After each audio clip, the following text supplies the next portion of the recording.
There is a sound that rises in the chest of a chosen one long before the mind is willing to translate it. A low and persistent vibration that does not belong to anxiety and does not belong to depression and does not belong to any clinical category the modern world invented to contain what it cannot explain. It is older than language. It is older than doctrine. It is the frequency of a divine relocation order pressing against the walls of a life that has outgrown every room the enemy built around it. You have felt it. You have felt it in the sleepless hours when the ceiling becomes a mirror, and what stares back at you is not failure, but a person standing at the absolute edge of a territory that was always temporary. You have felt it when you walked into rooms that used to feel like belonging and suddenly felt like exile. You have felt it when the people who used to anchor you began to feel like anchors in the drowning sense rather than the stabilizing sense. That feeling is not dysfunction. That feeling is not ingratitude. That feeling is the most sophisticated navigational intelligence God placed inside you, activating in real time, because the coordinates of your destiny have shifted and your spirit received the update before your circumstances could confirm it. The enemy knows what that sound means. He has heard it before, and every time a chosen one begins to vibrate at that frequency, hell moves into emergency protocol, because restlessness in the spirit of a chosen one is not a vulnerability. It is a war siren announcing that a transfer of territory is imminent and the enemy is about to lose an address he has occupied illegally for far too long. You will not survive this season by staying silent about what is happening to you, and you will not navigate this warfare alone, because the kind of spiritual relocation being executed over your life right now requires a level of understanding that goes beyond encouragement. It requires intelligence. It requires a map. It requires the kind of deep code that breaks the emotional hexes the enemy used to make you feel at home in places that were always holding cells. This is exactly why I just released the 3 Keys to a Prosperous Life trilogy, whose unlocking link is in the pinned comment. Access it before the fog blinds you again, before the next wave of manufactured nostalgia pulls you back toward a zip code that was never written in your name. Because what is waiting for you on the other side of this relocation is not a slightly better version of what you left. It is a completely different world, built at a frequency the enemy cannot enter, prepared by a hand that signed the transfer order before you were born and has been holding it in reserve for exactly this moment in your story. Let us go all the way back to the beginning of the attack, because the enemy did not stumble into your life. He conducted reconnaissance. He mapped your calling before you could name it. He calculated your trajectory with the precision of something that has been studying human architecture for millennia, and when he identified the specific greatness encoded in your design, he did not try to destroy you directly, because destruction would have been too obvious, too visible, too easily traced back to spiritual warfare that you might have recognized and resisted. Instead, he did something far more surgical. He gave your pain an address. He took the first wound you ever received, the first moment of rejection, the first season of lack, the first relationship that told you that you were too much or not enough, and he turned that moment into a location. He stamped it with coordinates. He gave it a zip code and a street name, and a sense of permanence that made scarcity feel like your hometown, and made delay feel like your destiny, and made rejection feel like the culture you were born into, rather than an illegal occupation of spiritual territory that always belonged to someone else. He did not need chains. He used familiarity. He made the cage feel like home, and then he sat back and watched you decorate it. The dream of persecution comes first, because it is the body's most honest testimony. You know the dream. You are running, but the ground will not cooperate. Your legs are made of something heavier than flesh, something closer to concrete, something that moves only in increments, while the threat behind you moves freely. The physical sensation is unmistakable even hours after waking, a residue of exertion without movement, a heaviness in the thighs and the chest that has no daytime explanation. The intrusive thought that follows is not random. It whispers that you are always almost but never quite, that your effort is structurally insufficient, that others move through life on terrain that cooperates while yours perpetually resists. This is not a dream. This is a spiritual broadcast. The enemy uses the theater of sleep because the defenses are lowered and the subconscious is receptive. And what gets planted there at 3 in the morning begins to grow roots in the waking identity before breakfast. The spiritual action underneath this dream is a legal attempt to install a poverty of momentum into your nervous system, to make you associate forward movement with futility, so that when the divine relocation order activates and you feel the pull toward new territory, your body votes against it before your spirit can override. But go back further. Go back to the primitive memory underneath this dream. There is a child in your past who ran towards something beautiful and was stopped. Not by walls, by people, by voices that said not yet and not you and not now. The enemy found that memory, and he built a recurring dream on top of it like a house on a wound. The alchemy of this is devastating, but the counter-alchemy is more powerful. Every time heaven allows that dream to surface, it is not torment for its own sake. It is an excavation. God is digging up the root, so the tree the enemy planted in your nervous system can be pulled out completely. Because you cannot run toward your new address carrying the leg weights of an old psychological installation. The relocation requires your full stride. The dream is ending. The poisoned compliment arrives wearing the face of someone who loves you, and that is the genius of it. That is the reason it lands so deeply and stays so long. The smile does not reach the eyes. You notice this in the half-second before social courtesy overrides your perception, in that flash of raw animal accuracy, before the mind begins to edit what it sees in order to protect the relationship. The physical sensation is a small contraction in the solar plexus, a tightening that your conscious mind immediately begins to explain away as paranoia or insecurity or ingratitude. But the body is not paranoid. The body reads energy at a frequency that predates language, and the message it received in that half-second was accurate. There is a person in your circle who celebrates you publicly and dismantles you privately, who lifts your name when it costs them nothing and undermines your foundation when they think no one is watching. The intrusive thought they plant is subtle and devastating. It says that maybe the compliment was accurate in its doubt, that maybe the hesitation in their eyes was a reflection of something real they can see in you that you cannot see in yourself. This is narcissistic architecture at its most sophisticated. The spiritual action happening in that exchange is the transfer of a contaminated signal, a psychic static designed to make you doubt the very gifts that make you threatening to the enemy's plans. The primitive memory underneath it is the first time someone important told you something wonderful about yourself and then used it as a weapon later. The first time praise came with a price. Heaven's response to the poisoned compliment is not anger at the vessel delivering it. It is relocation away from circles where your gifts are simultaneously celebrated and resented, because you cannot expand into your full calling while standing in rooms where your light makes people uncomfortable.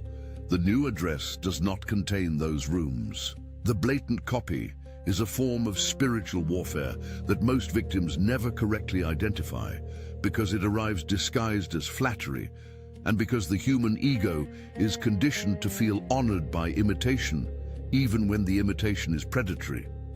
They do not want what you have. They want to be who you are. This distinction is everything.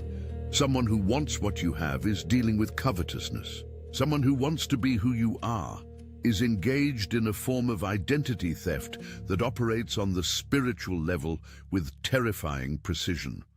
The physical sensation is a strange doubling, a feeling of seeing yourself in a funhouse mirror that keeps shifting just enough to maintain deniability.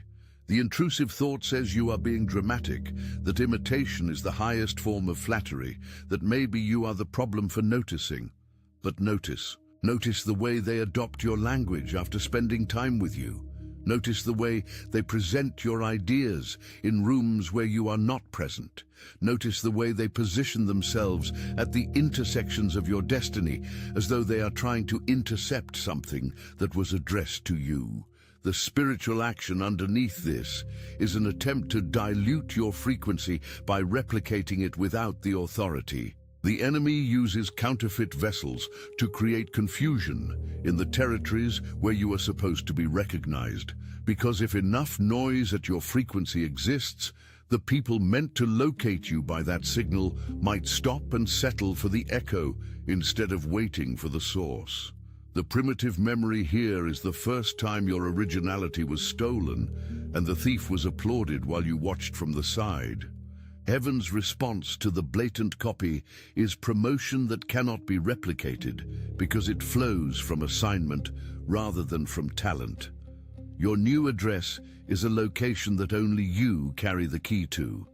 The copy cannot follow you there. Sleep paralysis arrives at the hours when the veil is thinnest, at the space between 3 and 4 in the morning, when the human body is in its deepest vulnerability and the spiritual atmosphere is at its most active, and the enemy has historically deployed his most aggressive operations. The weight on the chest is not metaphorical. It is a pressure that the body registers as physical even when there is nothing physically present to generate it. The eyes open, but the body will not respond. The mind is fully aware, but the limbs are locked. The intrusive thought in those seconds is ancient and primal, a terror that bypasses all intellectual defense and goes straight to the center of the nervous system where survival instincts live. The spiritual action occurring in those moments is an attempt to demonstrate dominance, to show the chosen one that their body is occupiable, that their rest is interruptible, that even in sleep there is no safe territory. But the enemy overplays this card every time he uses it, because sleep paralysis in a chosen one is evidence of close proximity to breakthrough. They do not post guards in front of empty buildings. The primitive memory underneath this experience is every moment you were physically helpless, while something harmful happened around you or to you.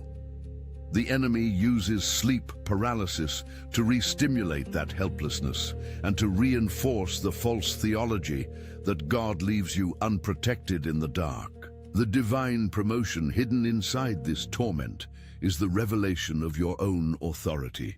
The moment you learn to speak a name in that paralysis, the moment you access the declaration that moves the weight off your chest, you have discovered a dimension of spiritual power that you will carry for the rest of your life. The new address has no overnight visitors of that kind. The burned-out light bulb sounds too small to mention in the context of serious spiritual warfare, and that is precisely why the enemy uses it. He is not above small. He is not too sophisticated for the mundane. He will short a bulb at the moment you need to read. He will kill a car battery on the morning of the interview. He will crash the computer at the deadline. He will generate a pattern of material interference so consistent and so perfectly timed that it reads less like bad luck and more like a system. The physical sensation is a cumulative exhaustion, a feeling of fighting invisible friction in every direction simultaneously, a tiredness that sleep does not fix, because it is not a physical tiredness. It is the tiredness of a spirit pushing against constant resistance. The intrusive thought builds a theology of being cursed, of being marked, of being someone whose efforts will always be undermined by something just beyond your control or your explanation. The spiritual action underneath these interferences is an attempt to drain your faith through attrition, to wear down your expectation through 1,000 small defeats until you stop expecting breakthrough altogether, because the cost of expecting and being disappointed one more time has become unbearable. The primitive memory is every time you prepared and something outside your preparation sabotaged the result. Heaven's response is not to explain every interruption. It is to relocate you to territory where what you carry is protected by covenant rather than by luck, where the interference patterns of the old address no longer have jurisdiction over your momentum. The lights at the new address do not flicker. The silence in the room is something every chosen one has experienced and very few have correctly named. Someone walks in, someone whose invisible architecture is loaded with envy and with the specific spiritual toxin generated by the combination of wanting what you have and hating you for having it. And the room changes, the air density shifts, conversations that were alive become careful, laughter that was genuine becomes performed.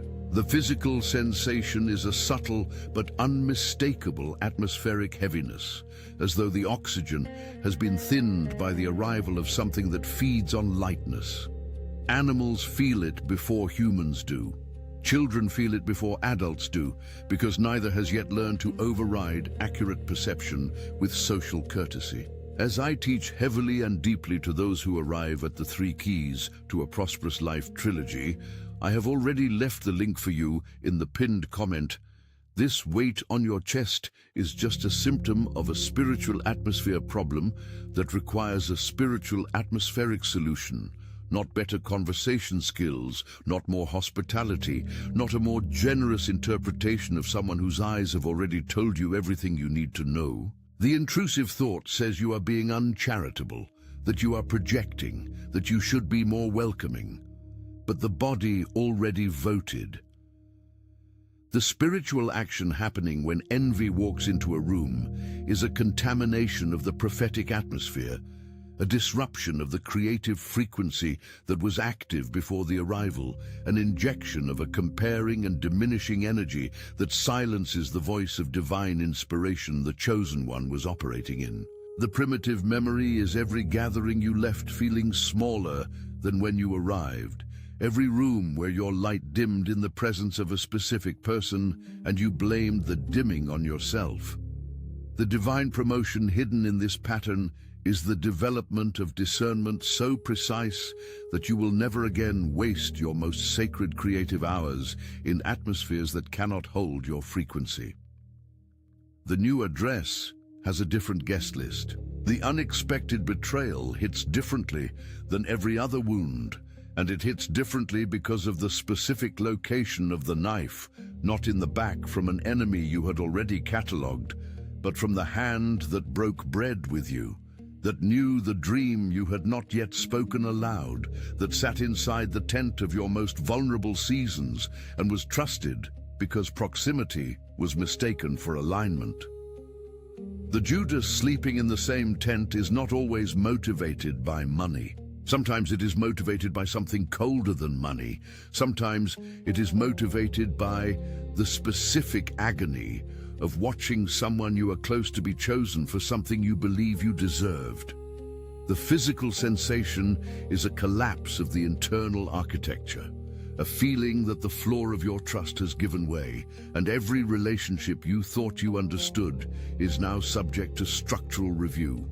The intrusive thought catalogues everything you shared, every dream you spoke, every plan you revealed, and asks which of it is now being used as a weapon in someone else's hands.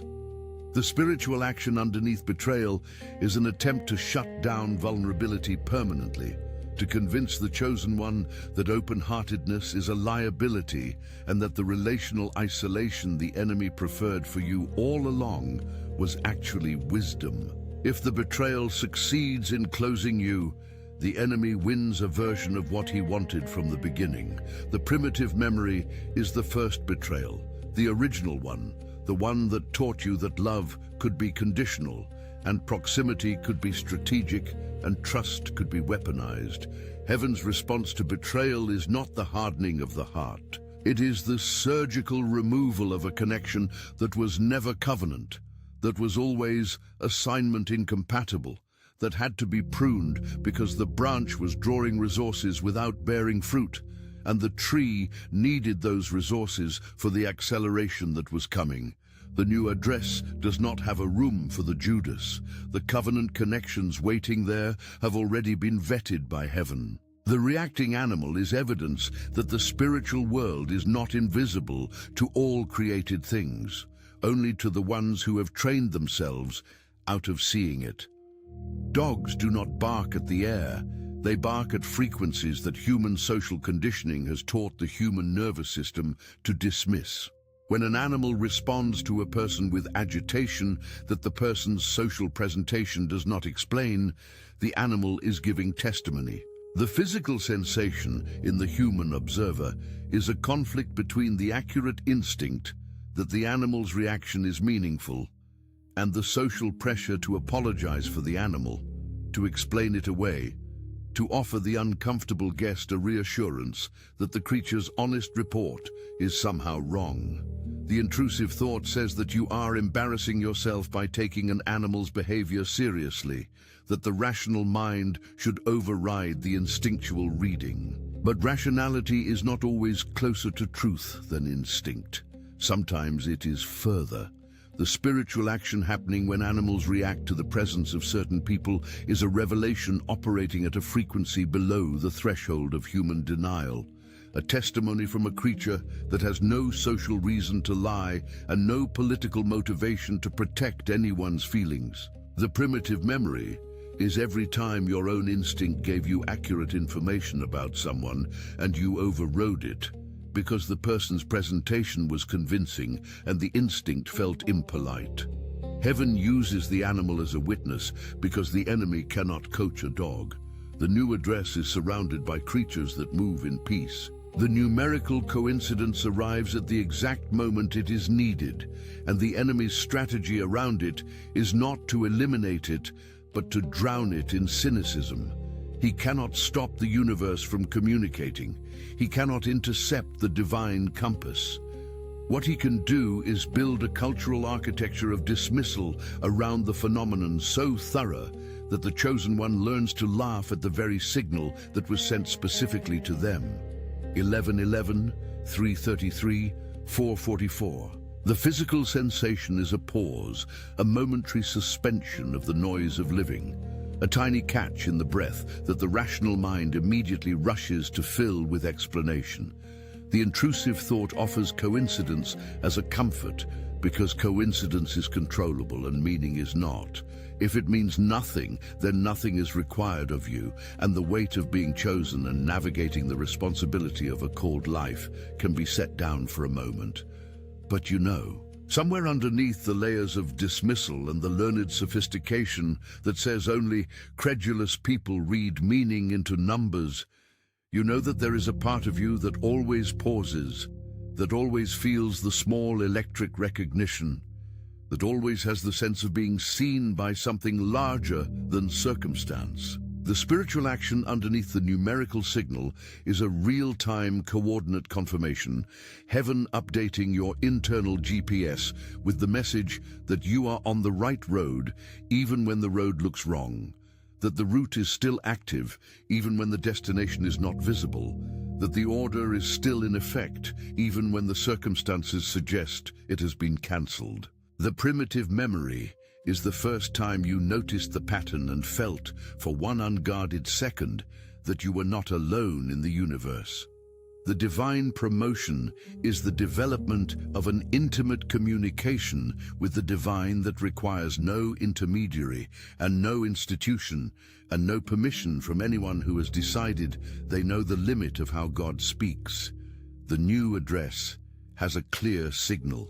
The solitary victory is the one that breaks something loose in the chest that crying in defeat never could, because there is a specific grief that comes with winning in a way that no one who was supposed to be there is present to witness. You break through. You cross the line. You receive the thing you believed for through the long dark. And you look around.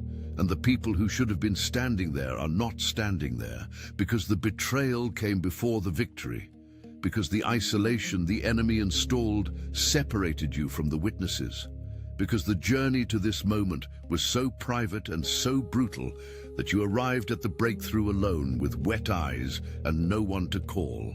The physical sensation is a paradox of fullness and emptiness simultaneously, a completion that reveals an adjacence to loss, a winning that surfaces all the losing that preceded it. The intrusive thought says that a victory no one witnessed is a diminished victory, that celebration requires an audience, that arriving alone means something was wrong with you the entire time. The spiritual action happening in this moment is the enemy's last attempt to reframe your promotion as punishment, to turn breakthrough into evidence of deficiency, to make you question whether a harvest that arrives in solitude was really a harvest at all. But this is the divine alchemy at its most precise. The solitary victory is not the absence of community. It is the birth of the testimony that will become the community. The primitive memory is every achievement that was met with silence from the people whose applause you most needed.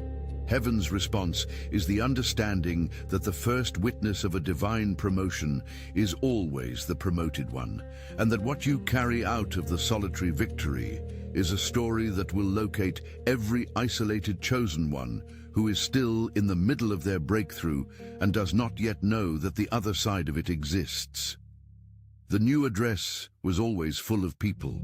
You just had to win your way to it first.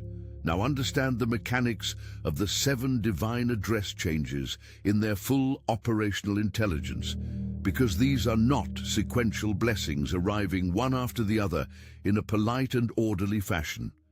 They are a simultaneous demolition of every false address the enemy constructed and a simultaneous construction of a new relational, spiritual, material, and psychological territory. They operate together as a complete dismantling.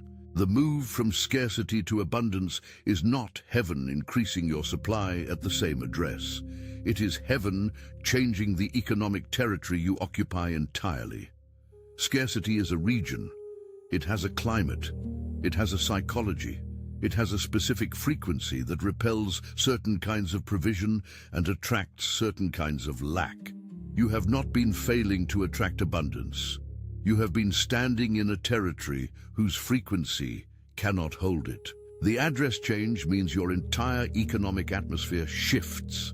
The abundance that could not find you at the old address is already at the new one, waiting for your arrival.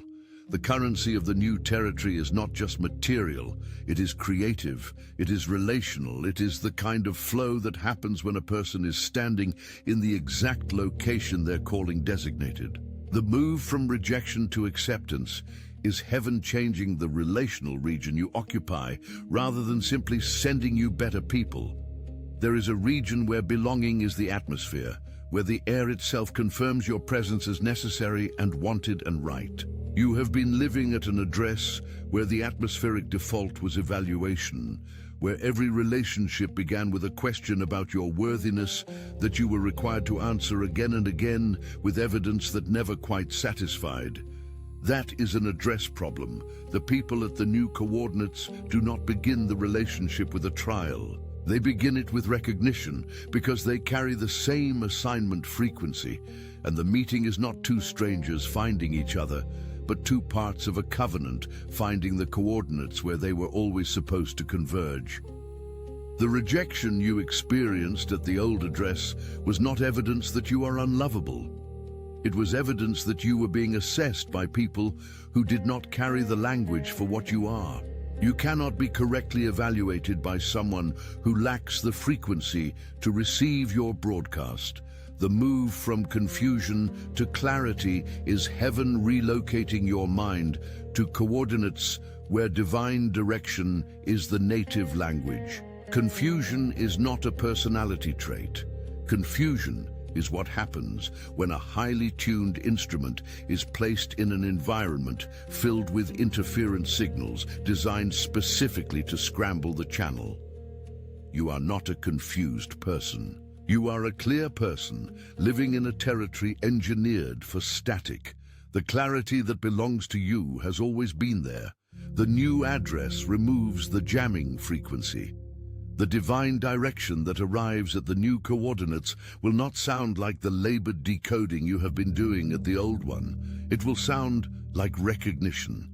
It will arrive with the specific quality of something you already knew but had been prevented from hearing. The move from sickness to health is heaven transferring your body to a territory where divine wellness is the standard of the environment, where the atmospheric expectation is wholeness rather than management, where the body is not perpetually fighting a frequency that opposes its design. The enemy's assignments against the physical body are not random. They target the specific physical systems that support the assignment. He attacks the voice of the one called to speak. He attacks the mind of the one called to think strategically. He attacks the hands of the one called to build. The new address removes him from jurisdiction over the vessel he was targeting. The move from isolation to connection is heaven gathering a tribe that was strategically scattered. The enemy separated the members of your covenant community because together you would have generated a frequency of purpose and power that would have been impossible to contain. The isolation was not an accident, and it was not your fault, and it was not a reflection of your social skills or your worthiness. It was a military strategy. Divide the covenant, scatter the tribe. Keep each member convinced that the loneliness is personal rather than tactical. The relocation gathers what was scattered. The people arriving in your next season are not new people. They are people you have always been connected to in the spirit, who are arriving now because the address change has aligned your coordinates for the first time. The recognition will feel like memory. The move from obscurity to visibility is heaven removing the bowl the enemy placed over your light. The enemy does not hide lights that carry no threat. He hides the ones that would wake people up, the ones whose brightness would interrupt the comfortable darkness he has cultivated in the territories he controls. The fact that you have felt hidden, overlooked, passed over, and invisible is not an assessment of your value. It is a testimony to your threat. You are being positioned now, not because you finally earned visibility, but because the assignment that requires you to be seen has arrived, and the bowl has no more legal ground to stay. The move from delay to destiny is heaven canceling the legal ground the enemy used to keep you stationed at the address called Almost. Almost is a real location. It has coordinates. It has a specific spiritual climate of prolonged expectation that begins to erode the faith infrastructure of even the most resilient chosen one. You have lived at Almost. You know its streets. You know the particular grief of being close enough to see what you were promised, but unable to cross the final distance. The delay was not God's silence. It was a legal battle being waged on your behalf in a dimension you could not observe. Every delay had a corresponding spiritual proceeding. Every extended waiting season was a season in which the enemy's claim on your destiny was being systematically dismantled, not by your effort, but by a legal advocacy you did not know was in progress. The arrival at destiny is not the end of the story. It is the beginning of the chapter the enemy burned years of resource trying to prevent you from reaching.